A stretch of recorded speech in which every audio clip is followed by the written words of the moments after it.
കിരണിന്റെയും കല്യാണിയുടെയും ഇന്നത്തെ നല്ലൊരു വിശേഷം കേട്ടാലോ. അങ്ങനെ സിറ്റ് ഔട്ടിൽ കിടക്കുന്ന പ്രകാശിന്റെ അരിയിലേക്ക് കിരണും കല്യാണിയും ദീപയും കൂടെ വരുവാണ്. പിന്നീട് കിരൺ വന്നിട്ട് പ്രകാശിനെ തോണ്ടി വിളിക്കണം. എഴുന്നേക്കടോ, എഴുന്നേക്കാൻ പറയാണ്. പ്രകാശിനെ എഴുന്നേറ്റ് ചുറ്റും നോക്കി. നേരം വെളുത്തെന്ന് മനസ്സിലായി. കിരണിനും കല്യാണിയും ഒക്കെ കണ്ടു കഴിഞ്ഞപ്പോഴത്തേനും പ്രകാശം പതുക്കെ അങ്ങനെ എഴുന്നേക്കുവാണ്. എഴുന്നേറ്റ് ആ സ്റ്റിക്കിന് സഹായത്തോടെ ഇങ്ങനെ നിന്നിട്ട് കിരണ്ണൻ കല്യാണിയൊക്കെ നോക്കുവാണ്. ഈ സമയം തീ പറഞ്ഞു, താൻ എന്തിനാണ് ഇങ്ങോട്ടേക്ക് വന്നേ? അതും മതില് ചാടിക്കടന്ന് എന്ത് ധൈര്യത്തിൽ എങ്ങോട്ടേക്ക് വന്നേന്ന് ചോദിക്കുവാണ്.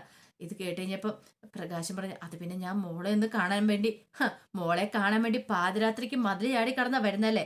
സത്യം പറ, താൻ എന്തെങ്കിലും മോഷ്ടിക്കാൻ കയറിയതാണോ അതോ വേറെന്തെങ്കിലും ആവശ്യത്തിന് വേണ്ടിയിട്ടാണോ? വീട് കുത്തി തുറന്ന് ഞങ്ങളെ കൊല്ലാൻ വേണ്ടിയിട്ടാണോ എന്ന് ചോദിക്കണം. ഇത് കേട്ടപ്പോ പ്രകാശം പറഞ്ഞു, ഞാൻ അങ്ങനെയൊന്നും ചെയ്യത്തില്ല ദീപേന്ന് പറയാ. നീ ചെയ്യത്തില്ല പോലും, അതൊക്കെ ഞങ്ങൾ വിശ്വസിക്കണം അല്ലേന്ന് ചോദിക്കുക.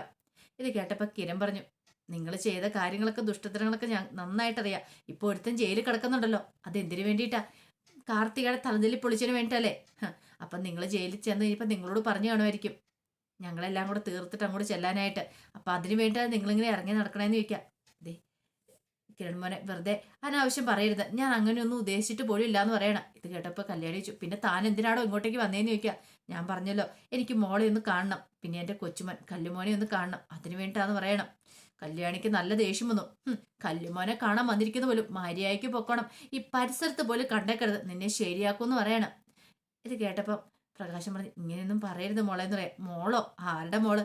തീ പറഞ്ഞു, പിന്നെ മോളേന്ന് വിളിച്ചോണ്ട് വന്നിട്ടുണ്ടെങ്കിൽ ഇപ്പൊ അതെ കല്യാണി നിങ്ങളുടെ അടുത്തേക്ക് വരുമെന്ന് പ്രതീക്ഷയാണ് നിങ്ങളിരുന്നേ, വെറുതെയാന്ന് പറയണം. അത് കേട്ടപ്പം പ്രകാശം പറഞ്ഞു, അങ്ങനെയൊന്നും പറയരുത്, എനിക്ക് മോളെ കാണാതിരിക്കാൻ വരാൻ പറ്റില്ല.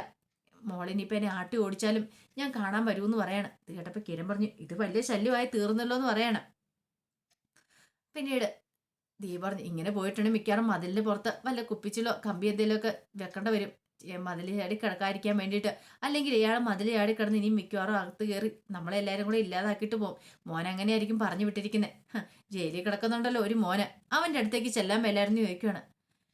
ഇത് കേട്ട പ്രകാശം പറഞ്ഞു, ഞാൻ അവനെക്കുറിച്ച് ഇപ്പൊ ചിന്തിക്കാറ് പോലില്ല. ഞാൻ എന്തിനാ ചിന്തിക്കണേ? ഓ, ചിന്തിക്കാറില്ലെന്നോ? അതിന് നിങ്ങൾ അവനെക്കുറിച്ച് ചിന്തിക്കേണ്ട കാര്യമില്ലോ, എപ്പോഴും നിങ്ങളെ മനസ്സിൽ അവൻ തന്നെയല്ലേന്ന് ചോദിക്കുക. ആൺമക്കളെന്ന് വെച്ചാൽ ജീവനായിരുന്നല്ലോ. അതെ, ഒരു കാലത്ത് എനിക്ക് അങ്ങനെയായിരുന്നു ദീപേ, പക്ഷെ എനിക്കിപ്പം മനസ്സിലായി, ആൺമക്കള് വേണം, എന്നാലും പെൺകുട്ടികളാണ് നമുക്ക് വേണ്ടത്. കാരണം ഒരു നേരത്തെ ആഹാരം തരാനോ അല്ലെങ്കിൽ ഒന്ന് ചേർത്ത് പിടിക്കാനോ അവർ വേണം എന്ന് പറയണം. ഓഹോ, അപ്പൊ നിങ്ങൾക്ക് ഇങ്ങനെയുള്ള ബോധതയൊക്കെ ഉണ്ടോന്ന് കല്യാണി ചോദിക്കുകയാണ്. നിങ്ങൾ കൂടുതൽ ഡയലോഗ്സ് ഒന്നും അടിക്കണ്ട, പോകാൻ നോക്ക് എന്ന് പറയണ. തീട്ട പ്രകാശം പറഞ്ഞു, അത് മോളുടെ കമ്പനി ക്യാൻറ്റീനുണ്ടല്ലോ, അവിടെ എന്തേലും ഒരു ജോലി എനിക്ക് തരപ്പെടുത്തി തരാമെന്ന് ചോദിക്കണം. അത് കേട്ടപ്പോൾ ദീപ പറഞ്ഞു, അങ്ങനെ എന്തെങ്കിലും സംഭവിച്ചിട്ടുണ്ടെങ്കിൽ ഇപ്പൊ സിറ്റ് ഔട്ടിലായിരിക്കും, നാളെ എന്നാ അകത്തായിരിക്കും കയറി കിടക്കാൻ പോകുന്നത്. പിന്നീട് ആ ദുഷ്ടനായി എൻ്റെ മോൻ വന്നു കഴിയുമ്പോൾ, ആ വിക്രം വന്നു കഴിയുമ്പോൾ അവന് വേണ്ടി കഥ തുറന്നു കൊടുക്കും, അവൻ നമ്മളെല്ലാം തീർത്തിട്ട് പോകുന്നു പറയണം. കിരൺ പറഞ്ഞു, അത് ഉറപ്പുള്ള കാര്യമല്ലേ, അതിന് പ്രത്യേകിച്ച് പറയേണ്ട കാര്യമുണ്ടോ എന്ന് ചോദിക്കുക. പ്രകാശം പറഞ്ഞു, അങ്ങനൊന്നുമില്ല, നിങ്ങൾക്കറിയാലോ, ഞാൻ പണ്ടത്തെ പോലെ ഒന്നുമല്ല, എനിക്ക് ഒത്തിരി മാറ്റം വന്നിട്ടുണ്ട് എന്ന് പറയണം. മാറ്റം വന്ന് ഞങ്ങൾ വിശ്വസിക്കണമല്ലേ? അത് നിങ്ങൾക്ക് ഒരിക്കലും ഇല്ല എന്ന് പറയണം. നിങ്ങൾ മാറ്റം വന്നു കഴിഞ്ഞ് ഞങ്ങൾ പലപ്പോഴും സന്തോഷിച്ചിട്ടുണ്ട്, പക്ഷെ അന്നൊന്നും നിങ്ങൾ മാറാൻ കൂട്ടാക്കില്ല, ഇനിയാണ് നിങ്ങൾ മാറാൻ പോകുന്നില്ല എന്ന് ചോദിക്കുകയാണ്. പ്രകാശം പറഞ്ഞു, പണ്ടത്തെ കാര്യമൊക്കെ കിടക്കട്ടെ, എനിക്ക് അങ്ങനെ കുറച്ച് തെറ്റുകളൊക്കെ പറ്റിപ്പോയെന്ന് പറയണം. ദീപ പറഞ്ഞു, ഞാൻ അനുഭവിച്ച വേദനയോ?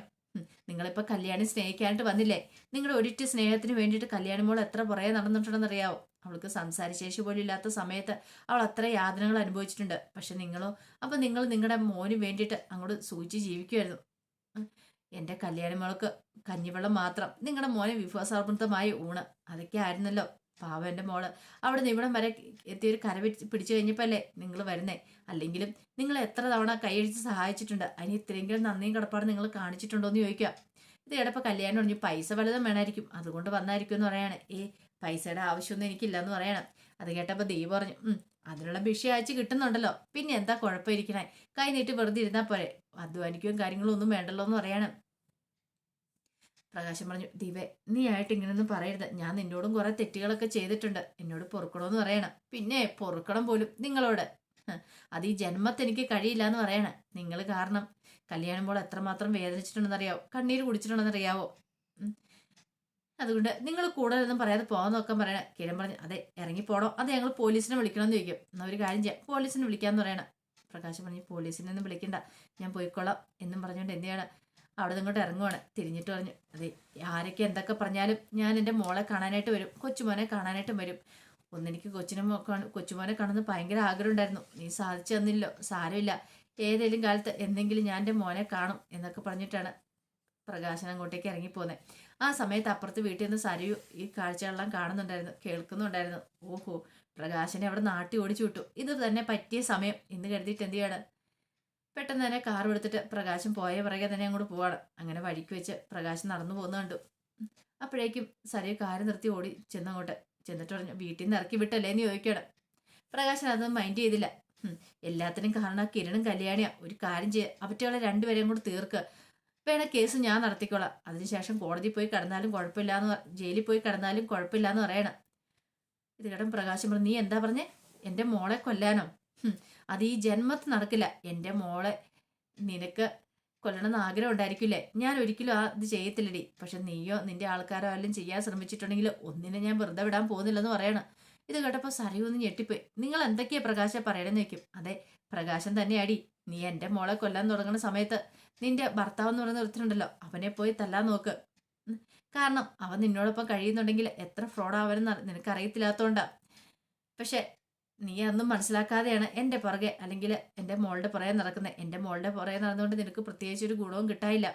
അവൾ എന്തെങ്കിലും ചെയ്യാൻ ശ്രമിച്ചിട്ടുണ്ടെങ്കിൽ ആദ്യം നിന്നെ കൊന്നിട്ട് ഞാനങ്ങോട്ട് ജയിലിലേക്ക് പോകും. അന്ന് എനിക്ക് പ്രശ്നമുള്ള കാര്യമില്ല എന്ന് പറയണം. അത് കേട്ടപ്പോൾ സരി പറഞ്ഞു, ഓഹോ, അപ്പം നിങ്ങളിപ്പം അവളുടെ ഭക്ഷണം അല്ലേന്ന് ചോദിക്കുകയാണ്. അപ്പം നിങ്ങളുടെ മോനെ നിങ്ങൾക്ക് വേണ്ടേന്ന് നിൽക്കും. മോനോ, അവനെക്കുറിച്ച് ഞാൻ ചിന്തിക്കുന്ന പോലും ഇല്ലെന്ന് പറയണം. ഓഹോ, അപ്പം ഇത്രയും കാലം തലയിലെടുത്ത് വെച്ചോണ്ട് നടന്നതൊക്കെ വെറുതെ ആയിരുന്നു. അതെ, വെറുതെ ആയിരുന്നു എനിക്കിപ്പോൾ തോന്നുന്നുണ്ട്. ഒന്നും വേണ്ടിയിരുന്നില്ലെന്ന് എനിക്ക് തോന്നുവാണ്. അല്ല, ഞാൻ ചെയ്തു പോയ തെറ്റുകൾക്കൊക്കെയുള്ള ശിക്ഷ എനിക്ക് കിട്ടിക്കൊണ്ടിരിക്കുന്നത്. കിട്ടുവാണം, കിട്ടട്ടെ, എത്ര വേളം കിട്ടട്ടെ, എന്നാലും എനിക്ക് കുഴപ്പമില്ല. എൻ്റെ മക്കൾക്കൊരു ആപത്തും വരായിരുന്നാൽ മതിയായിരുന്നു എന്ന് പറഞ്ഞ് പ്രകാശനം കൂടി പോകുമ്പോൾ തകർന്ന് നിൽക്കുവാണ്. സരി എന്ത് ചെയ്യണമെന്നറിയില്ലാതെ. ഇയാളും കല്യാണോടൊപ്പം ചേർന്നു എന്നൊരു ചിന്ത മനസ്സിലേക്ക് വരുവാണ്. ഈ സമയം കിരണും കല്യാണിയും ദീപയും കൂടെ സംസാരിച്ചുകൊണ്ടിരിക്കുക. കിരൺ പറഞ്ഞു, അയാൾ എന്തായാലും കല്ലുവിനെ കാണാൻ വന്നാന്ന് എനിക്ക് തോന്നുന്നില്ലെന്ന് പറയാണ്.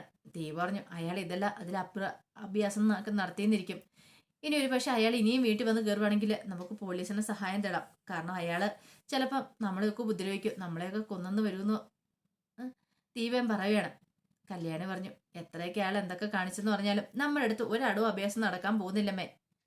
ഇങ്ങനെ പോയിട്ടുണ്ടെങ്കിൽ മിക്കവാറും അയാൾ പെട്ടെന്ന് തന്നെ ഭൂമിയിൽ നിന്ന് പോകാൻ ചാൻസ് ഉണ്ട്.